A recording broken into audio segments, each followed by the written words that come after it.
What's going on, guys? Nutsack, and we're back with a new video. And today we're gonna be looking at the top 10 UFC fighters to never win a belt. This was suggested to me by someone in the comments that wanted me to do this video. Well, they asked if I could look at the best fighters to never win a belt, but that was a little too safe. So I'm gonna be looking at the top 10 best fighters to never win a belt. If you like, excuse me, let me just stretch it out so it looks a little nicer. There we go. Okay. But yeah, so I'm not gonna lie, I didn't really put that much thought into this video, so don't flame me too hard in the comments if you guys disagree. So but yeah, let's just get into it. Coming in at number 10, we got Urijah Faber. I know people are gonna be like, why don't you have Urijah Faber at number 2? He doesn't really have that good of wins. Best wins: Ricky Simone, Rafael Sunsao. Back when Rafael was a Sunsao was actually good, fair enough. Jens Pulver twice, and then Dominic Cruz. To be honest, I'm literally just putting him on this list because of Dominic Cruz win. Otherwise, he wouldn't be here. But Dominic Cruz even beat him in the trilogy, so Urijah Faber just has that one. I mean, it was a submission. I think it was a guillotine, if I'm not mistaken. But that's a good win. But I think it's a little overrated when it comes to the best fighters to never win a belt. But yeah, moving on to the next one, we got Alistair Big Overeem. He has pretty good wins. Mostly old heads though. Mostly like overrated type of guys. Something that's funny is like when you look at like most heavyweights resumes, Alistair Overeem has fought like so many guys. It's kind of crazy. Best one, Sergey Pavlovich. I think that was his first fight in the UFC, which is crazy. Like I would never expect Sergey Pavlovich to have Alistair Overeem on his resume. Fabricio Werdum, Mark Hunt. I believe he beat Mark Hunt twice actually. So let me change that real quick. Fabricio Werdum twice, Andrei Arlovsky, JDS, Frank Mir, Brock Lesnar, Vitor Belfort. So they're good wins. They're just old heads. So I mean, I'm not gonna put him too high, but respect to Overeem, he did good, but he was also roided for a lot of his career. So let's keep that into account. Or actually, maybe not a lot of his career. I don't know. I don't fucking follow Alistair Overeem's career like that. So, but yeah, it is what it is. Alistair Overeem at number 9.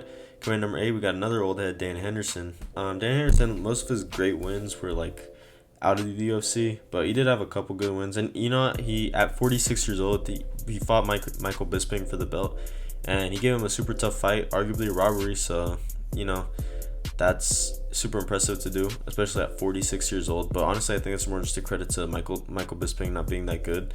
But yeah, best wins: Shogun Rua twice, Fedor Emelianenko, Michael Bisping, Rich Franklin, Wanderlei Silva, Wanderlei, whatever the fuck, and then Vitor Belfort. I'm not gonna lie, guys. There's just like those, like Dan Henderson's one of those guys where like every time you look up an old head fighter who used to fight in like the heavier weight classes, they always like have fought in Dan Henderson. Like he's always on their resume. Same thing with like a guy like Vitor Belfort. Like if you look up Vitor Belfort, no, if you look up like any old head fighter who fought like around middleweight to like heavyweight, I feel like they always have a win over Vitor Belfort. Like even Overeem has a win over Belfort. Like Dan Henderson has a win over Belfort. Like Anderson Silva, like a bunch of guys. But yeah, it is what it is. So Dan Henderson, Shogun Rua, Fedor's an impressive win. He did beat Michael Bisping as well. Better than Michael Bisping beat him. Rich Franklin, Wanderlei, and then Vitor. So yeah, solid resume. So, but we got him at number 8 because he just fought old heads again. Coming in number 7, maybe a little bit controversial, but we got Stephen Thompson because I think he's a great resume and I think has a great skill set when it comes to striking. This one's Kevin Holland schooled him, TKO'd him, well, doctor stoppage. Jeff Neal schooled him. Vicente Luque schooled him, Jorge Masvidal schooled him, Rory McDonald, Johnny Hendricks, and knocked out Rob Whittaker back in the day, which is super impressive. You know what, guys? I forgot to tell you like my criteria to be on this list. So in order to be on this list, a fighter either has to be like retired or they have to like not have a chance of winning a belt again. So like for example, the guy of Wonderboy, even though he's not retired, like I think everyone can agree with me when I say like Wonderboy is not gonna ever have a chance to win a belt again. I don't think he's gonna fight for a title next. He's on the verge of retirement. So yeah, but Wonderboy is actually still pretty good. So, but he's not title worthy. He just lost. He loses to most grapplers. But yeah, it is what it is. Moving on to the next fighter, we got Tony Ferguson. Again, like I know he still fights, but I think we can all agree that Tony Ferguson is cooked. He's arguably like the worst fighter in the UFC right now. But in his prime, he was great. interim champion. Should have fought Khabib, but the fight never happened, unfortunately. So instead, we got his wins over Cowboy Cerrone, Kevin Lee, Anthony Pettis, RDA, Edson Barboza, and Gleison Tibau.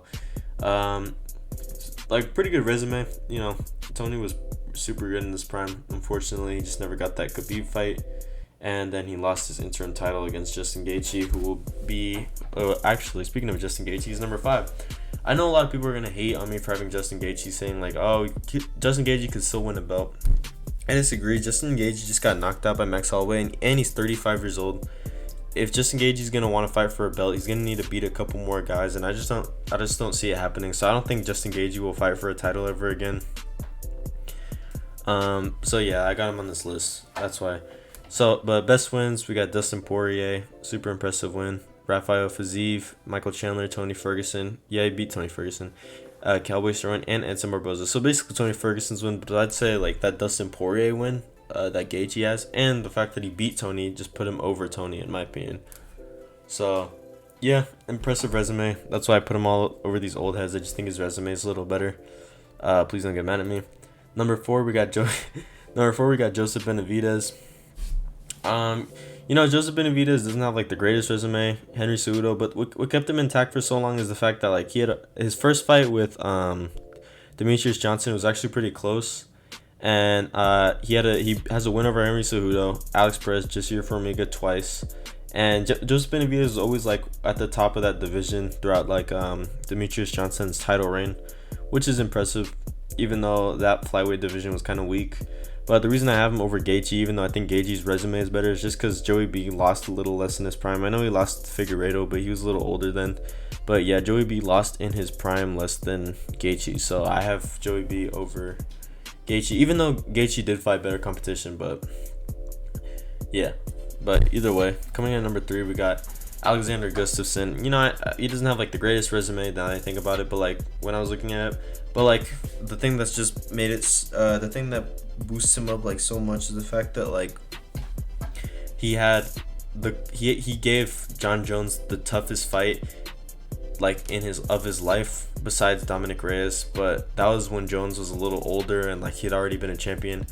This was like right in the middle of Jones's prime, and Alexander Gustafsson gave Jones the hardest fight of his life. And I don't even like Jones, but Alexander Gustafsson really gave him a run for his money, made him look like vulnerable, which is pretty crazy. And same thing with DC. He fought DC, and DC barely beat him. This dude had super close fights with John Jones and DC.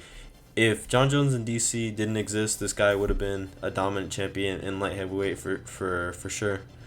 He has wins over Glover, Jan Blachowicz, who are both champions. Shogun Rua, who's also a champion. So 3 champions beat. And Jimmy Manua was decent. It wasn't like anything great, but he had an alright record, so I put him up here. But yeah, show respect to Gustafsson. I love this dude. Moving on to number 2, we got Yoel Romero. Dude, Yoel Romero was super scary for a middleweight division. He was kind of like a boogeyman type shit. You know, the middleman, man of steel. Used to just... his fight style was so funny. Yoel Romero is one of my favorite fighters of all time, if you guys don't know. But his fight style was so funny. Dude would literally do nothing in round 1 and round 2, and then round 3 he would literally just hit you. He would literally just spring into the air at full speed with like a flying knee or like full force into like an overhand and just knock you out cold. He had a pretty crazy fight style. I know he was low output, but he was so cool to watch, because you just never knew like when like he was gonna, how do I say it, like launch that big one type shit, like the big shot. Knocked out Luke Rockhold cold, Chris Weidman, Jacare Souza, Tim Kennedy, Derek Brunson, Leon Machida, Brad Tavares, all decent wins. And he also had a super close fight with Rob Whittaker the second time. And honestly, he's probably the best win on Rob Whittaker's resume, and he arguably beat him in the second fight, so that's super impressive as well. And you know, he arguably had the robbery with Izzy, but I don't think either of them really won that fight, because that fight sucked, and they both really weren't throwing output, so I don't really count that as a win for either of them, to be honest. Like, obviously, I'd count it as a win for Adesanya. You could argue that it was a robbery, but at the end of the day, it doesn't really matter. And Paulo Costa, another loss for Paulo Costa. Super close fight. I do think Paulo Costa won that fight, but it was super close. You could argue it was you could argue Yoel won that as well. So, Yoel, like whenever he lost, it was a close fight, and whenever he won, he fucking destroyed you. So that's what made him so great. But coming in at number 1, you got, who else would it be? DP, Dustin Poirier, the Diamond. One of the best resumes of all time, period. Let alone for fighters to never win a belt. Benoit St. Denis. Oh, guys, I forgot to mention, if you guys watched the video, I just want you guys to know, like, the wins aren't ranked from best to worst. They're ranked from, like, most recent to least recent. So so like, for example, I don't want you guys to be like, are you saying that Shogun Rua is better than Fedor, or like saying shit like, oh, you think Jasir Formiga and Alex Perez are better than Henry Cejudo? No, he just beat Jasir Formiga more recently, is what I'm trying to say, basically. So, yeah, but Benoit St. Denis is not Dustin Poirier's best win. I'd say it's Max Holloway or Justin Gaethje. But yeah, best wins: Benoit St. Denis, Michael Chandler, Conor McGregor twice. Even though the second one was injury, he still has a win over Conor McGregor. Dan Hooker, Max Holloway twice. Even though the first one wasn't, he wasn't in his prime really. He did beat him a second time, which is fair. Even though Max was taking it on short notice. But I'm not gonna cope about that because it's still a fair win. And we're talking about Dustin. We're not talking about Max. Then we got Eddie Alvarez, Justin Gaethje, Anthony Pettis, Bobby Green, and Jim Miller. All really solid wins, to be honest. So, but yeah, guys, that's my list. I hope you enjoyed the video. Leave a like and subscribe if you fuck with it. And I'll see y'all in the next one. Peace out.